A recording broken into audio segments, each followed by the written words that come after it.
Welcome to face master கம்மி. யாரை பற்றி பார்க்க போகிறோம்னா, எடப்பாடி பழனிசாமி அணியில் இருக்க முன்னாள் அமைச்சர் செல்லூர் ராஜோட மாவட்ட செயலர் பதவி தப்பாதன்ற அளவுக்கு பார்த்திங்கன்னா போயிடுச்சு. ஏன்னா அவர் ஆபாசமாக பார்த்திங்கன்னா அவர் கட்சியை சேர்ந்தவரே பார்த்திங்கன்னா பயங்கரமாக வந்திருக்காரு ஃபோனில். ஸோ அதுவும் பார்த்திங்கன்னா ஒரு கட்சியை குறிப்பிட்டு பார்த்திங்கன்னா நீ அதிலேருந்து வந்தவன் தானே அப்படின்ற மாதிரி குறிப்பிட்டு மென்ஷன் பண்ணியிருக்காரு. நம்மளுக்கு தெரியும், கம்யூனிஸ்ட் கட்சியிலேருந்து பார்த்திங்கன்னா அதிமுக 18 வருடங்கள் ஆயிடுச்சுன்ற மாதிரி அவரும் மென்ஷன் பண்ணியிருக்காரு. அதிமுகவில் பார்த்திங்கன்னா மிகப்பெரிய லெவலில் அம்மா இருந்த காலகட்டத்தில் எனக்கு வேலைலாம் வாங்கி கொடுத்த மாதிரி அவர் சொல்லியிருக்காரு. ஆனால் அந்த வேலைலாம் பார்த்திங்கன்னா அம்மா தான் வாங்கி கொடுத்துருக்காங்க, செல்லூர் ராஜெல்லாம் பண்ணவே இல்லை. இந்த கட்சி நிர்வாகிகளில் பார்த்திங்கன்னா நிறைய பேர் வேலை செய்யக்கூடாது இந்த தேர்தல்ன்ற மாதிரி அன்பு கட்டளை செல்லூர் ராஜு போட்டதாக சொல்கிறாங்க. அதனால தான் மிகப்பெரிய ஒரு தோல்வி. இல்லைனா 2ஆம் இடம் கூட வந்திருக்கிறதுக்கான வாய்ப்பு அதிகம்ன்ற மாதிரி அவர் பேச்சிலே நல்லா தெரியுது. திருப்பூர்குன்றம் சேர்ந்தவர் அவர். திருப்பூர்குன்றத்தில் இங்கே வேலை பார்க்காம எதுக்கு எங்கே வந்துன்ற மாதிரி செல்லூர் ராஜு கேட்க, எங்க நானாக வரலங்க, நீங்கள் தான் என்னை கூப்பிட்ருக்கீங்கன்ற மாதிரி ஒரு விஷயத்த சொல்ல, அந்த குறிப்பிட்ட நபர் பார்த்திங்கன்னா ராமசுப்ரமணியன் சொல்கிறவர் போய் எடப்பாடி பழனிசாமிகிட்ட புகார் கொடுத்துருக்காரு. ஸோ இப்போ மிகப்பெரிய லெவலில் பரபரப்பு தான் ஏற்படுத்தியிருக்கு. எடப்பாடி பழனிசாமி மேலே ஏகப்பட்ட வட்டச் செயலாளர்கள், அதே மாதிரி பார்த்திங்கன்னா கழக நிர்வாகிகள் நிறைய பேர் அதிருப்தியில் இருக்கதா சொல்கிறாங்க. மொத்தமாக பார்த்திங்கன்னா அதிருப்தி காமிச்சு மாவட்ட செயலர் பதவியை பார்த்திங்கன்னா தூக்கின்றல பார்த்திங்கன்னா மும்முரமாக இருக்காங்க. அதே மாதிரி ஒரு 6 முன்னாள் அமைச்சர் திடீர்னு பெங்களூரில் இருக்க ஒரு மத்திய அமைச்சர் சந்திச்சிருக்காங்க. பொதுக்குழுக்கு பார்த்திங்கன்னா தயாராக இருங்க அப்படின்ற மாதிரி ஒரு கட்டளை அவங்களும் போட்டிருக்காங்க.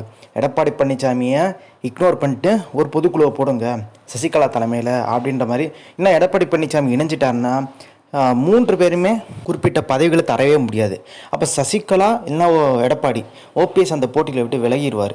ஸோ அப்படி இருக்க ஒரு சூழ்நிலையில் இதில் யாருக்கு என்ன பதவின்ற மாதிரி பார்த்திங்கன்னா ஒரு குழப்பமான சூழ்நிலை தான் இருக்குது. அதனால தான் பார்த்திங்கன்னா ஒன்றிணையத்துக்கு தயக்கம் காமிக்கிறார் எடப்பாடி பழனிசாமி. அப்படி சசிகலா நார்மலாகவே எடப்பாடி பழனிசாமி கீழே ஏதாவது பதவியில் வந்தாலுமே அது ரொம்ப நாள் பார்த்திங்கன்னா எடப்பாடி பழனிசாமி கையில் அந்த கட்சி நீடிக்காது, சசிகலா கையில் வர ஆரம்பிச்சிருச்சு. இன்னொரு விஷயம் என்னன்னு பார்த்திங்கன்னா, செல்லூர் ராஜு இந்த எம்பி எலெக்ஷனில் சட்டமன்ற தேர்தலில் எல்லாமே பார்த்திங்கன்னா சசிகலா ஓபிஎஸ்க்கு ஆதரவாக தான் செயல்பட்டுருக்காரு, டிடி தினகரன் ஆதரவாக தான் செயல்பட்டுருக்காரு. உண்மையிலே பார்த்திங்கன்னா எடப்பாடி பழனிசாமிக்கு செல்லூர் ராஜு உண்மையாக இல்லை. சசிகலா டிடி தினகரன் ஓபிஎஸ் ஆதரவோடு தான் பார்த்திங்கன்னா இப்போ டாக்டர் சரவணன் என்றா பார்த்திங்களா எம்பி எலெக்ஷனில் அவர் தோத்துக்கே இவர் தான் காரணம், செல்லூர் ராஜு தான் காரணம். ஸோ சசிகலாவுக்கு பார்த்திங்கன்னா நன்றியோடு இருக்கார், துரோகி பார்த்திங்கன்னா செல்லூர் ராஜுன்ற மாதிரி அவர் கருத்து சொல்லியிருக்காரு.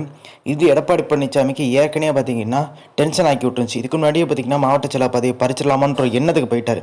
ஏன்னா ராகுல் காந்தியை புகழ்ந்து பேசுகிறது, விஜய் பற்றி பார்த்திங்கன்னா அவருக்கு எங்களோட இணைஞ்சார் நாங்கள் ஜெயிச்சோன்றது. ஸோ சர்ச்சைக்கு பார்த்திங்கன்னா பேர் போனவர். அது மட்டும் கிடையாது, அவர் பேர் செல்லில் பார்த்திங்கன்னா அப்பப்போ எடப்பாடி பழனிசாமி கூட அட்டாக் பண்ணி பேசியிருக்காரு. நல்லா கவனித்து பார்த்தா தெரியும். இந்த பொதுக்குழு நடந்து முடிஞ்ச அப்புறம் பொதுச்செயலாளர்னு சொல்லிட்டு பார்த்திங்கன்னா இடைக்கால பொதுச்செயலாளர் தான் இருந்தார். அதுக்கப்புறம் தான் பொதுச்செயலாளர் ஆனார். அந்த டைமில் அம்மாவுக்கு ஈக்குவலான பொசிஷனில் எடப்பாடி வந்துட்டார் அப்படின்ற மாதிரி கருத்துக்கள் கேட்கும்போது, ஏங்க அம்மாவுக்கு நிகராக யாவனுமே இருக்க முடியாதுன்ற மாதிரி சொல்லியிருந்தார். இது பெரிய லெவலில் இது கட்சியினர் மத்தியிலே அதிர்ச்சி ஆகிடுச்சு. என்னப்பா இவர் இப்படி சொல்கிறாரு, அம்மாவுக்கு ஈக்குவலாக பார்த்திங்கன்னா எவருமே எம்ஜிஆர் அம்மாவுக்கு ஈக்குவலாக எடப்பாடியெல்லாம் இல்லைங்க, அம்மா வேற எடப்பாடி வேறன்ற மாதிரி அடிச்சு விட்டார். அதை பார்த்திங்கன்னா பெரிய லெவலில் எடப்பாடி பழனிசாமி டென்ஷன் ஆக்கி விட்டனால மதுரை மாநாட்டில் நல்லா கொஞ்சம் எடப்பாடி பழனிசாமிக்கு சிங்சாங் படுற மாதிரி பார்த்திங்கன்னா நல்லா ஜால்ரா பேச்சு அடித்தார். அம்மாவோட அதிக வாக்கு சதவீதத்தில் பார்த்திங்கன்னா நம்ம கட்சியை கொண்டு போனதே, அதாவது அந்த மதுரை மாநாட்டுக்கு அதிக கும்பலை கூட்டிகிட்டு வந்தது, அம்மா இருந்தால் கூட இந்த கும்பல் வந்திருக்காது, எடப்பாடினால தான் இவ்வளோ கும்பல் வந்துச்சுன்ற மாதிரி அப்போ நல்லா எடப்பாடி பழனிசாமிக்கு பார்த்திங்கன்னா ஜால்ரா அடித்தார்.